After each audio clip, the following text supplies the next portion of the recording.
नमस्कार साथियों, कैसे हैं आप लोग। आशा करती हूं कि आप सभी लोग अपने अपने घरों में स्वस्थ और मस्त होंगे।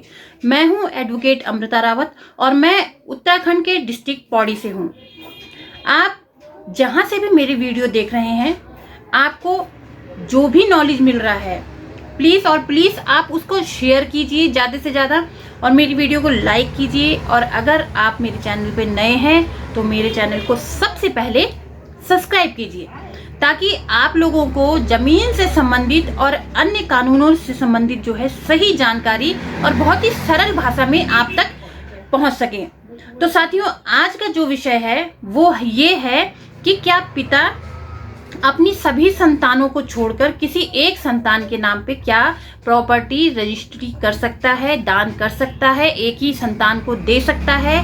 सपोज किसी के 4 बेटे और 2 बेटियां हैं, तो उसमें से उस पिता ने जो है अपने एक ही बेटे को जो है सारी प्रॉपर्टी दे दी। क्या ऐसा संभव है?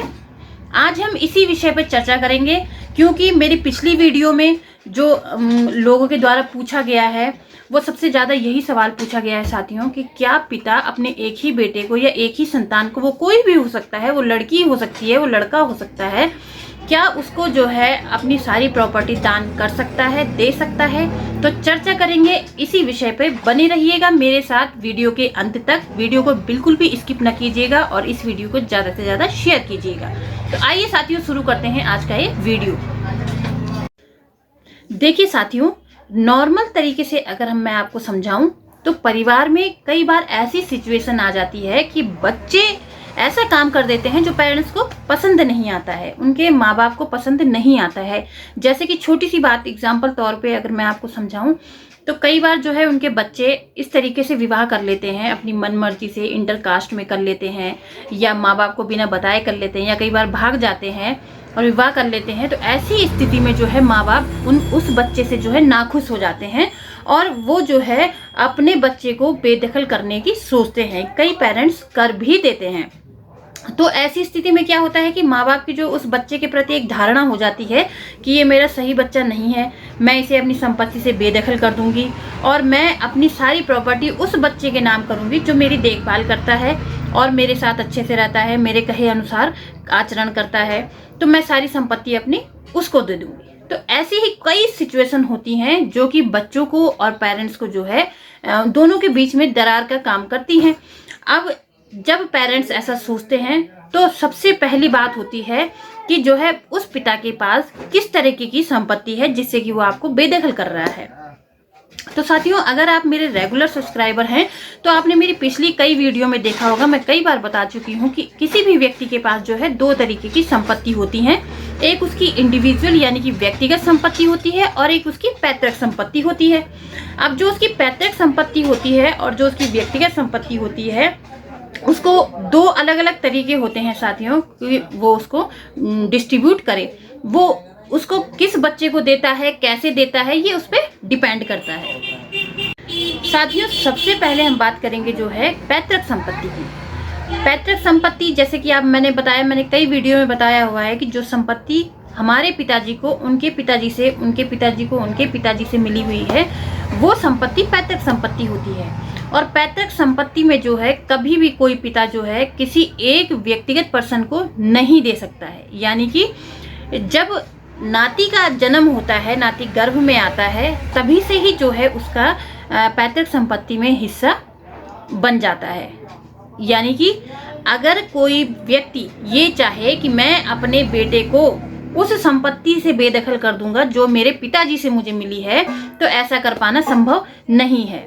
भाई, उसमें आपका हिस्सा जो है बना बनाया आपको हिस्सा मिलता ही मिलता है पैतृक संपत्ति में। उसमें आपके पिताजी ये नहीं कर सकते हैं कि मैं एक बेटे से नाखुश हूं तो मैं अपनी जो है उसको उस पैतृक संपत्ति से बेदखल कर दूं। नॉट पॉसिबल, ऐसा संभव नहीं है। और जो उसके बेटे का बेटा है तो उसका हिस्सा भी जो है उसमें जो निहित होता है, उसका हिस्सा भी जो है उसमें जो है इंक्लूड होता है। तो वो किसी को भी जो है अपनी मनमर्जी से पैतृक संपत्ति में हिस्सा नहीं दे सकते हैं। और साथ ही अगर इस तरीके से हिस्सा आपको नहीं मिलता है उसमें, तो एक सिविल सूट, जो पार्टीशन का सूट बोलते हैं, वो आप न्यायालय में डाल करके अपना हिस्सा जो है ले सकते हैं। वो आपको मिलना ही मिलना है, उसमें कोई भी दो राय नहीं है। वो आपको सीधे सीधे आपका हिस्सा जो पैतृक संपत्ति में है वो पिता किसी भी एक पर्सन को नहीं दे सकता है।